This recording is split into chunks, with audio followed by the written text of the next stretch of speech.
गुणदस्त्रिविधं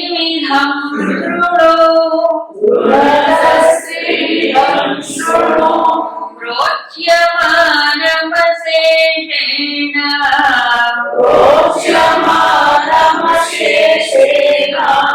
पृथक्त्वेन धनञ्जय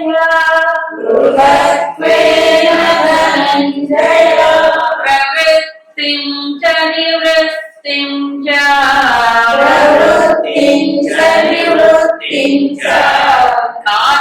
कार्याकार्ये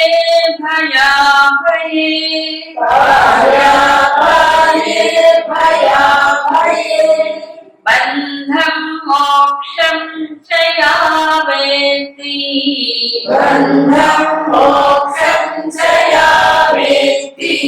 बुद्धिः सा पार्थ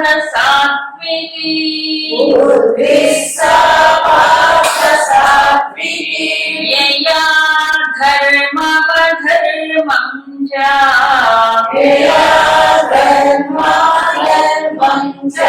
कार्यं च कार्यमेव च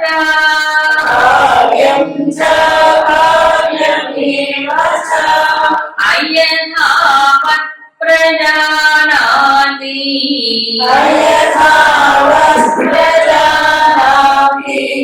बुद्धिः सा पार्थ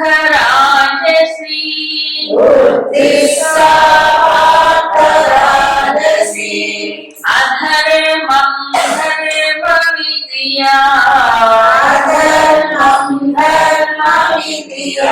मन्यते तमसावृता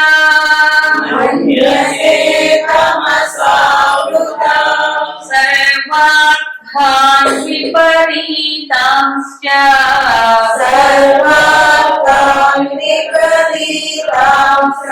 बुद्धिः सा पार्थ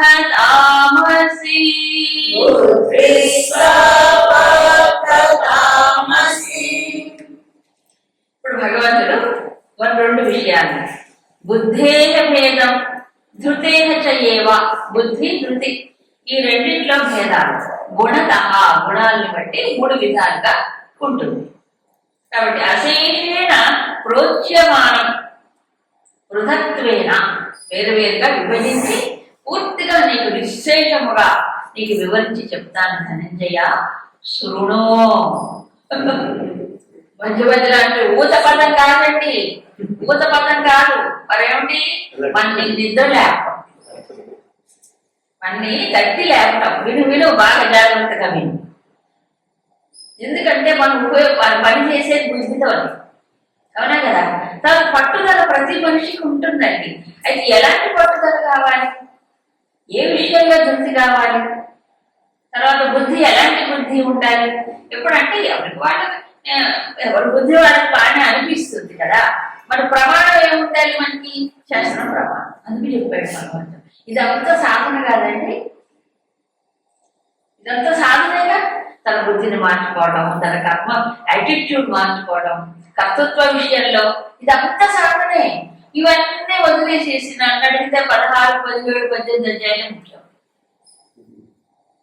అవునా మిగతావన్నీ అర్థం కాకపోయినా అర్థమైంది అర్థమైతే మిగతా నిజంగా వస్తాయి కర్మయోగం భక్తి యోగం జ్ఞానయోగం ఆచరిస్తాడు కదా ఇది ప్రాక్టికల్ టిప్స్ అన్నమాట సాధకుడికి ఒక రకంగా చెప్పాలంటే అందుకే సంత జ్ఞానదేవుడు ఈ భగవద్గీత 15 అంతస్తుల మేడైతే 16, 17 గోపురం 18 కలశం అన్నాడు అవునా ఇంత విశ్లేషణ ఎక్కడ జరిగింది ఇంతకుముందు అధ్యాయంలో జరగలేదు కాబట్టి ఇవి అనుబంధం అనడానికి చాలా ముఖ్యమైనటువంటి అందుకు విశ్లేషణ హ్యూమన్ పర్సనాలిటీని ఎంతగా విశ్లేషణ చేయాలో అన్ని కోణాల నుంచి చేసి చెప్పారు కాబట్టే భగవద్గీత అంత గొప్ప శాస్త్రం అయింది ప్రాక్టికల్ ఫిలాసఫీ ఉపనిషత్తుల్లో ఇంత ఎక్కడుందండి ఉపనిషత్తుల్లో ఇంత చెప్పలేరు అది బాగా మెచ్యూరిటీ పరిపక్వత కలిగిన వాడికి ఉపనిషత్తు జ్ఞానం ఎందుకంటే ఉపనిషత్తు విన్నా అర్థమైనా ఈ అడ్జస్ట్మెంట్స్ కనుక మనం చేసుకోకపోతే అవి ఉపయోగపడక ఉపయోగపడుతుంది నేనే పరమాత్మని, పరమాత్మ కంటే నేను నాకు తెలిస్తే మాత్రం ఆ తాదాత్మ్యం పొందొద్దు, ఇవన్నీ వదలొద్దు. కాబట్టి ఎక్కడ అడ్జస్ట్ చేసుకోవాలి? లోపల అన్ని విషయాల్లో, బుద్ధిలో కానీ, దిద్దులో కానీ, కర్మలో కానీ, కర్తృత్వంలో కానీ, జ్ఞానంలో కానీ అన్ని పక్కల సాత్వికమై ఉందో లేదో చూసుకోవాలి. అసలు తీరికే ఉండదు ఇవన్నీ చూసుకుంటుంది కదా. అప్పుడు అనుక్షణం ఎలక్ట్గానే ఉంటాడు. ఎక్కడ ఏమరపాటుకి స్థావు ఉండకూడదు. ఏమరపాటు వచ్చిందో అయితే స్టాగ్నేషన్ అంటాడు. స్టాగ్నేషన్ అంటే సాధనలో నిలిచిపోతాడు. ఇక ముందుకు వెళ్ళడానికి వీలు ఉండదు. ఎప్పటికప్పుడు చూసుకున్నారు అనుకోండి, ముందుకెళ్తారు అని. అందుకు ఎంత విశ్లేషణ. సో ఇందులో ఏమిటి సాత్వికమైన బుద్ధి? ఇప్పుడు ఇంతకుముందు సాత్విక జ్ఞానం చెప్పారు. ఏమంటే బుద్ధిలో కదా జ్ఞానం ఉండేది, మరి మళ్ళీ బుద్ధి గురించి ఎందుకు చెప్పాడు? కాదు.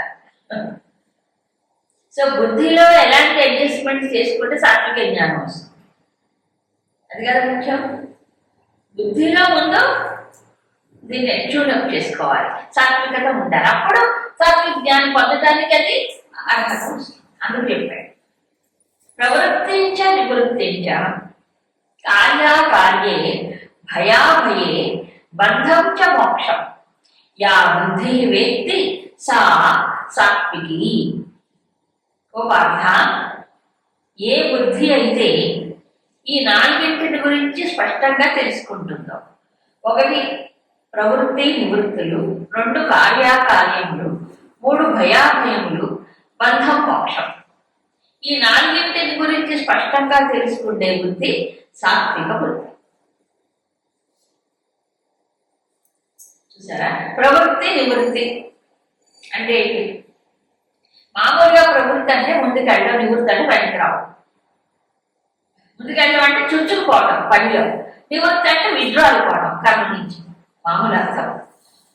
కానీ ఇక్కడ శంకరాచార్యులు మాత్రం ఏం చెప్పారంటే, ప్రవృత్తి అనంటే ఏ పని చేస్తే అది బంధానికి గురి చేస్తుందో, నివృత్తి మోక్షహేతు అనేది ఏమిటో ఎప్పటికప్పుడు గుర్తుపెట్టుకొని ఆ ప్రవృత్తి నివృత్తుల్ని అడ్జస్ట్ చేసుకోవాలి.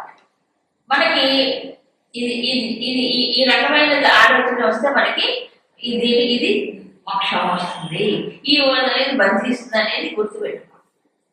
అప్పుడు దాని నుంచి వెనక్కి రావడం బద్ధహేతువు నుంచి మోక్షహేతు అయితే ముందుకెళ్ళడం. తేడా చేసుకోవడం. అందుకే అన్నాడు తర్వాత బంధం మోక్షం అన్నాడు. అసలు బంధం ఏమిటో మోక్షం ఏమిటో తెలుసుకోవాలి కదా. ఏది బంధం, ఏది మోక్షం, కాన్సెప్ట్ అనేది క్లియర్గా ఉండదు. అనాత్మనే ఆత్మభావన, అనాత్మను పట్టుకొని ఆత్మ అనుకోవడం బంధం. అవునా? శంకర్ వివేకుడు కూడా చెప్తారు శంకర్. ఏది మోక్షం? చాలా మంది మోక్షం అనే పదాన్ని ఒకసారి తేలిగ్గా వాడతారేంటి, నాకు మోక్షం ఎప్పుడు వస్తుందో ఏంటో. దేంట్లో మోక్షం? దేంట్లో మోక్షం తెలియాలి. మోక్షం అంటే మోక్షయం మోక్షం, వాసనాక్షయం మోక్షం, అంతే కదా మెయిన్. మరి ఏ పరమాత్మ అయితే లక్ష్యమైన పరమాత్మని అందుకోవడం, పరమాత్మలో లీనమవడం మోక్షం, అది కదా. కానీ ఏది మోక్షమో ఏది బంధమో తెలుసుకోవాలి. తర్వాత కార్యాకార్య భయాభయం, కార్యం అకార్యం. తస్మాత్ శాస్త్రం ప్రమాణంతో కార్యాకార్యం చెప్పాడు. అంటే ఏది చెయ్యవలనో ఏది చేయకూడదు. ఇది సామాన్యమైన లౌకిక జీవనంలో కూడా ఉండాలి. సాధకుడికి ఇంకొంచెం ఎక్కువ ఉంటాయి ఇవన్నీ కార్యాకారం. సామాన్య లౌకిక జీవనంలో కూడా మనకి విధి నిషేధాలు చెప్పారు కదా. చేస్తే ఇది విధి, ఇది నిషేధం, ఇది చేయకూడదు, ఇది చెయ్యాలి. అలా ఆలోచించినప్పుడు తప్పటడుగులు వేడు, మర్చిపోయినప్పుడే తప్పటడుగులు వేస్తారు, అంతే కదా. లేకపోతే భయాభయం, అదేంటి అభయం సత్వ సంశుద్ధికి చెప్పాడు కదా. ఏది దైవీ గుణముల్లో పట్టబద్ద అభయం అన్నాడు కదా. మరి సాత్విక బుద్ధి భయం అభయం రెండింటిని తెలుసుకోవాలంటున్నాడు. అంటే భయపడాలా మరి అట్లంటే ఉండాలి. ఇక్కడ చెప్పిన దృష్టి వేరు. తప్పు పని చేయడానికి భయపడదా? ఎందుకంటే నాస్తికవాదంలో వాడు ఏం చేయడానికి భయపడదు. ఏంటి భస్మీభూతస్య దేహస్య పునరాగమనం కుతః అంటే ఏంటి? నీకు శరీరం కాలిపోతే మరి తిరిగి వచ్చేది ఏముంది? పాపం ఏంటి, పుణ్యం ఏంటి? ఏమైనా చేసే జలసదే, అంతేగా. అక్రమంగా అన్యాయంగా ఏదైనా చెయ్యి, జలసా. నీ సుఖం కోసం ఏ పనైనా చెయ్యి. అయ్యో నువ్వు ఇది చేస్తే నీకు మళ్ళీ తర్వాత జన్మ ఇట్లా వస్తుంది భయం ఉంటేగా. పాప భీతి ఉన్నవాడేమవుతాడు? తప్పుడు పనికి ఒక అబద్ధవాడని అనుకోండి, మంచినీళ్ళు తాగినట్టే అంటారు. ఏం అస్సలు మంచినీళ్ళు తాగినట్టే అవుతారు. ఎందుకు అడగాలి? అవసరమా? చిన్నవాడికి పెద్దవాడి ఏంటంటే అలవాటు. ఈ తప్పుడు పనులు చేయడానికి భయపడాలి, అల్పమైనటువంటి పనులు చేయడానికి భయపడాలి. అవునా కదా? ఆ భయం. ఇంకొకటి మంచి పనులు చేయడానికి భయపడాలి. ఎందుకు అనంటే, ఎందుకు భయపడాలి? ఇది చేస్తే దీని ఫలితం నేనే అనుభవించాలి రేపు అని గుర్తొచ్చింది అనుకోండి. Action reaction.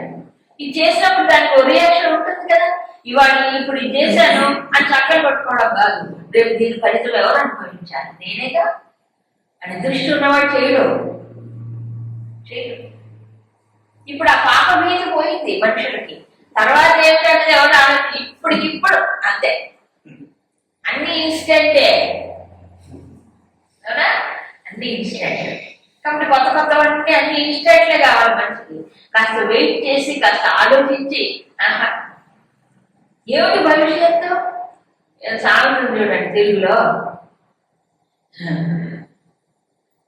కుడుము తినగానే కుట్టు ఎడుతుందా అంటారు.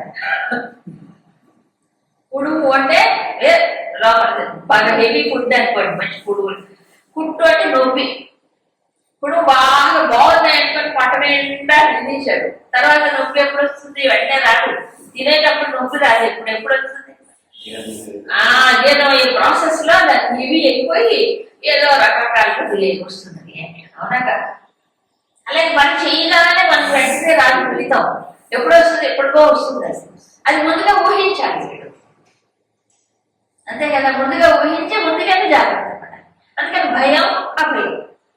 దేంట్లో? కార్యాకారణ విషయంలో కొన్నిటికి భయపడకూడదు, కొన్నిటికి భయపడాలి. భర్తృహరి గారు లోకాపవాదాలు భయం అంటాడు. సత్పురుషుడు యొక్క లక్షణాల్లో చెప్పాడు. సాధువు లక్షణాలు అంటే సత్పురుషుడు లోకాపవాదాలు భయం అంటే లోకాపవాదానికి భయపడాలి. ఎవరు? సత్పురుషుడు. రాముడు అదే కదా చేశాడు. లోకాపవాదం వచ్చినప్పుడు అపవాదం అంటే నిజంగా అక్కడ లేదు, ఏ తప్పు లేదు, సీతలో లేదు, రాముడిలో లేదు. అయినప్పటికీ వచ్చింది లోకాపవాదం. ఏం చేశాడు రాముడు? మీలాంటి మూర్ఖ జనాలు లోకం ఇంతే, లోకం పడు పాపుడు అని వాడిని కొట్టిపడేశాడా? కొట్టిపడేయా. మరి ఏం చేశాడు? తానే చేయాలి. అవును, లోకులు పలు కాపులు అంటే నిజమే, పలు కాపులు కావుకోమంటే నీకు మాత్రం వేసుకో. అవునా కదా? రాజ్యం చేయలేదు కదా అలాంటి వాడు. అందులో సమిష్టికి ఆయన ఒక ప్రతినిధి వీళ్ళందరికీ కూడా. కాబట్టి వీళ్ళందరికీ ఈ రకమైన దృష్టి ఉన్నప్పుడు అది వదిలిపెట్టడం మంచిది. త్యాగం అది వదిలిపెట్టడం అంటే మరి వదిలిపెట్టడం కాదు, త్యాగం. ఇష్టం. తన ప్రియపత్ని ఆవిడ, తన వంశోద్ధారకులు గర్భంలో ధరించింది ఆవిడ కదా.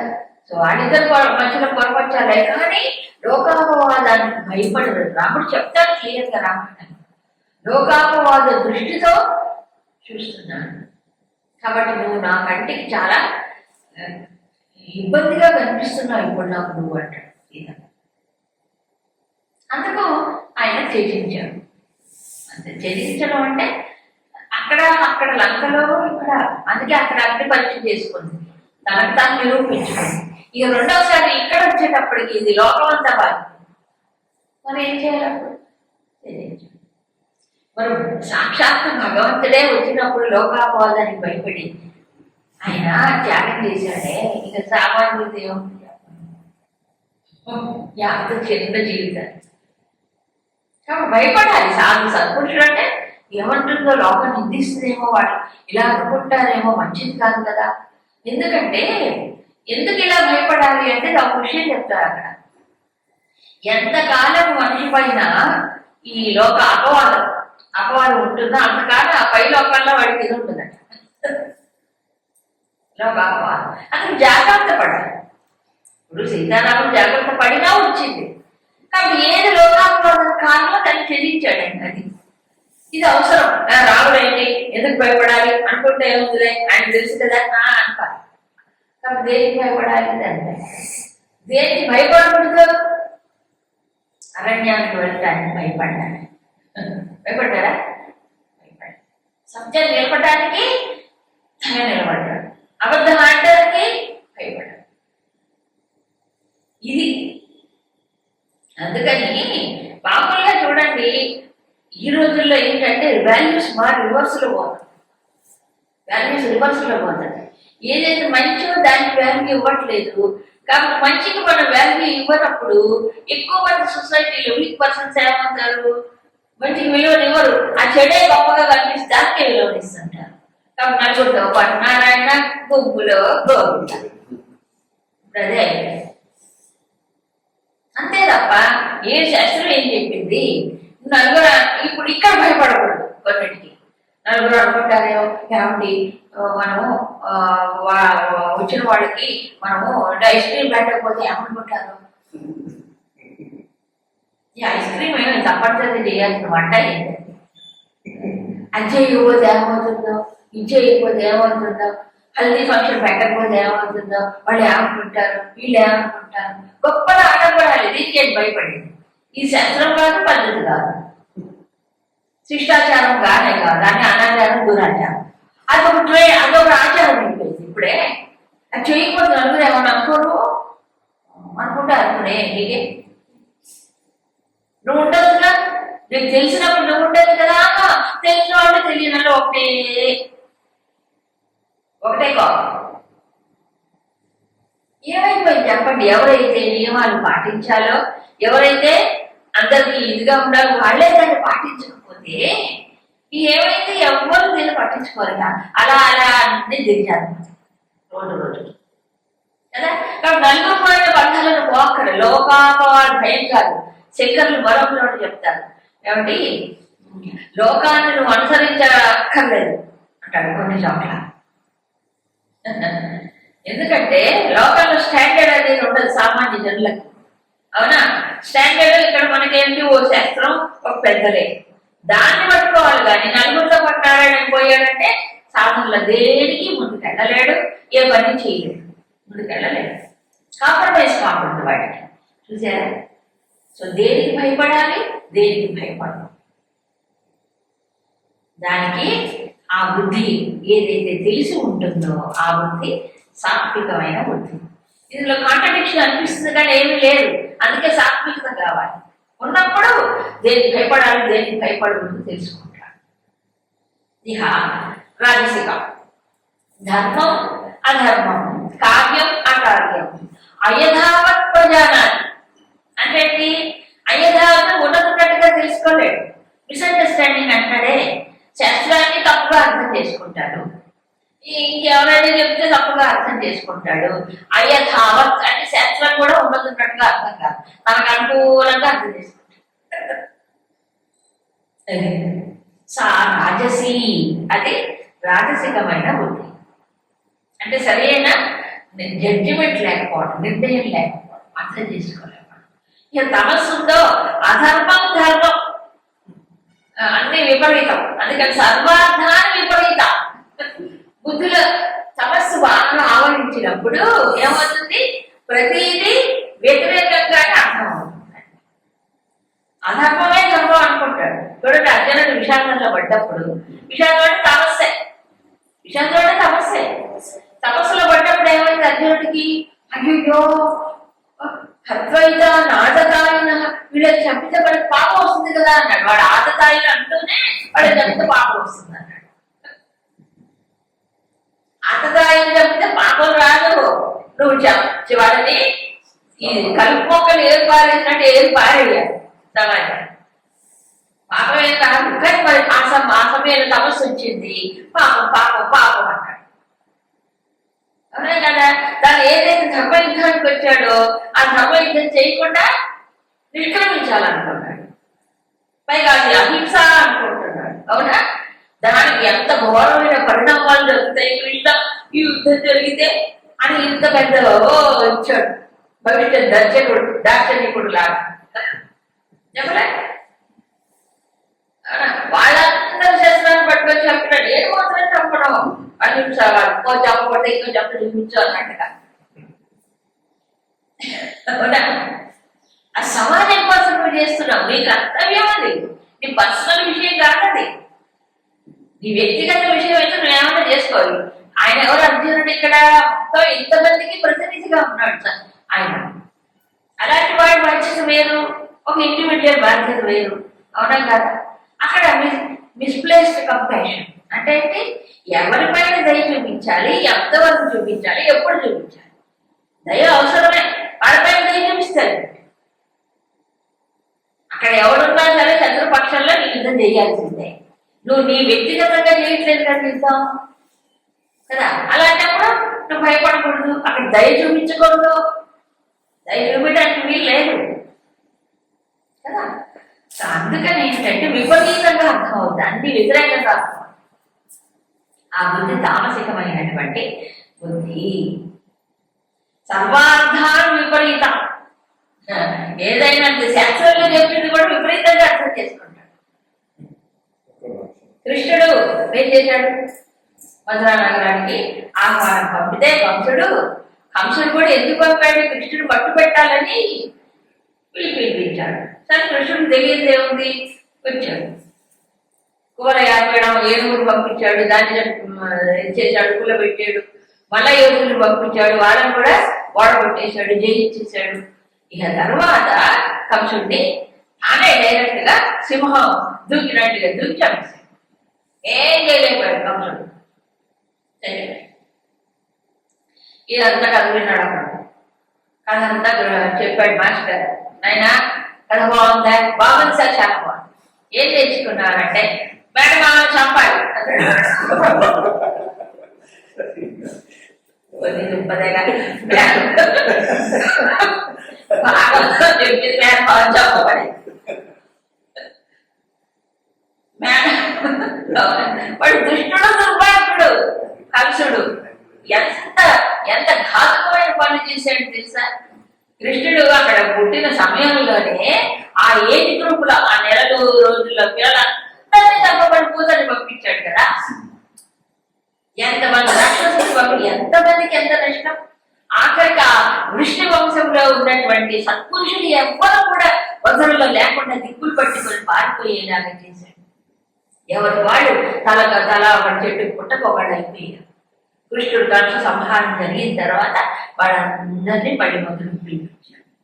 ఎవరిని భయపడలేదు. తండ్రిని కాలకృతంలో బంధించాడు. అలాంటి దుష్టుడు కాబట్టి సంహరించాడు.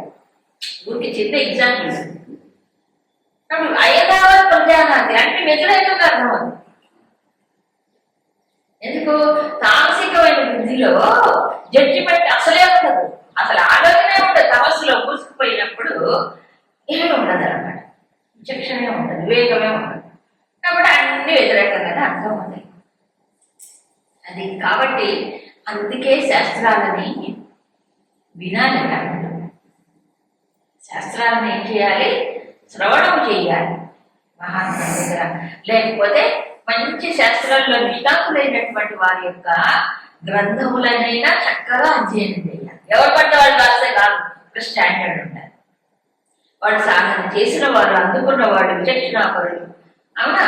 సో అలాంటి వాళ్ళు తీసుకోవాలి. ఇప్పుడు చూడండి, అమ్మో ఒక భగవద్గీత మీద ఎన్ని వ్యాఖ్యానాలు వస్తున్నాయో, పాపము సామాన్యులు ఎంత కన్ఫ్యూజన్ పడిపోతారో అనిపిస్తుంది.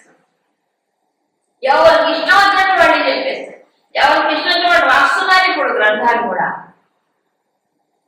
ఒక మెచ్యూరిటీ లేదు, ఒక సాహసం లేదు, ఒక అంతర్విమర్శ లేదు. ఎంత సాహసం అంటే భగవంతుడు చెప్పినటువంటి ఒక గీత మీద ఎవరిష్టం వాడు రాయడు. అదే అంటారు తెలిసి తెలియక చేయడం అని.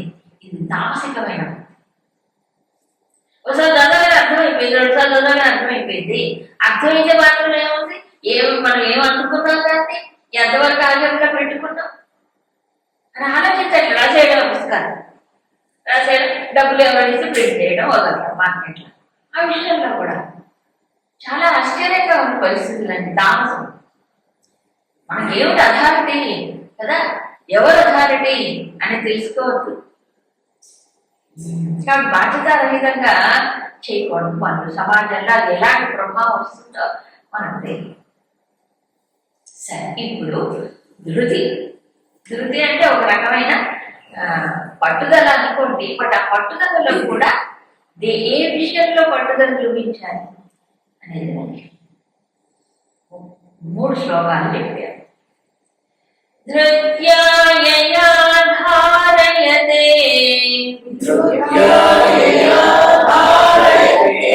మనః ప్రాణేంద్రియ క్రియాః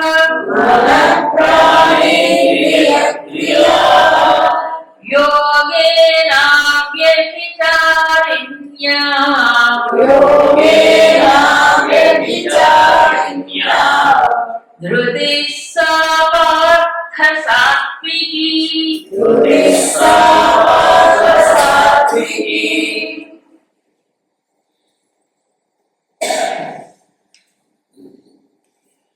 యయా తు ధర్మ కామార్థాన్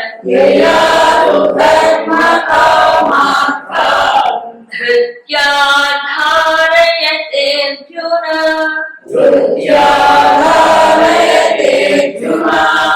ప్రసంగేన ఫలాకాంక్షీ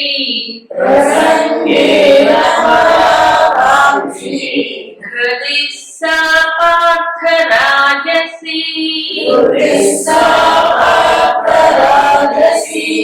యయా స్వప్నం భయం శోకం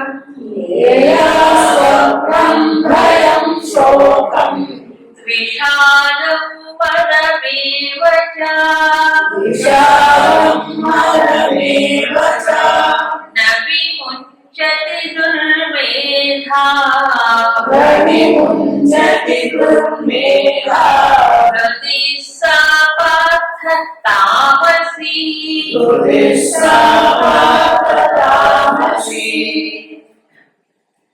సాత్వికి ధృతి. సాత్వికమైన ధృతి అది ఏది? యయా ధృత్యా, ఏ ధృతి పట్టుదల చేతైతే మనః ప్రాణ ఇంద్రియ క్రియా అవ్యభిచారిణ్యాయోగేన ధారయతే. మనస్సుని, ప్రాణకర్మల్ని, ఇంద్రియ కర్మలని కూడా అవ్యభిచారిణ్యాయోగేన.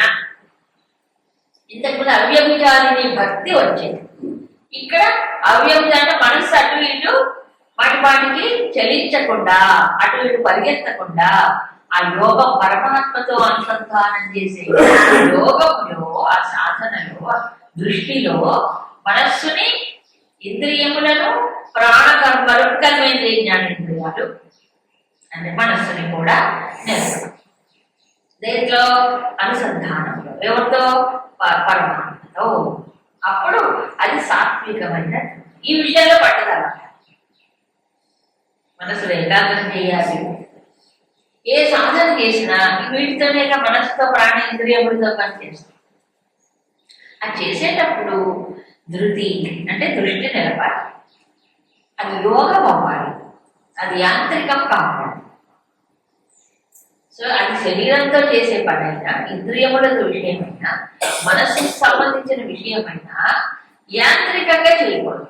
అంటే యాంత్రికం అంటే దృష్టి లేకుండా చేయడం.